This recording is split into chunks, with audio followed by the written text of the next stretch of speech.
در این ویلا رو میبینید مثل اون درایی که تو ویلا حلبی میذارن نیست. در این ویلا هموزن یه پرایده، 900 کیلو وزنشه این در.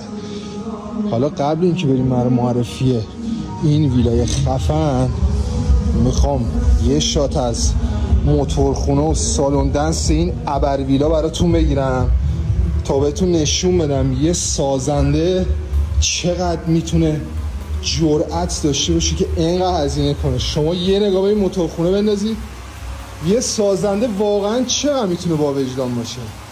شما میدونید این موتورخونه چقدر هزینهشه، چقدر اصولی کار شده. بریم کلاب اینجا رو هم بهتون نشون بدم که زیر ساختمون قرار داره. اصل کار اینجاست، اینجا سرویسشه، اینم رختکنشه، اینم سالن دنس این ویلا. شما نگاه این لاینای نوری با صدای من عکس العمل نشون میدن دوستان. اینم بارشه، یه مکش هوا هم اونجا داریم، تهویه خیلی حرفه‌ای. اینجا شما تا صبح بزنی برقصی هیچ اتفاقی نمیفته. بریم برای معرفی این ویلای زیبا.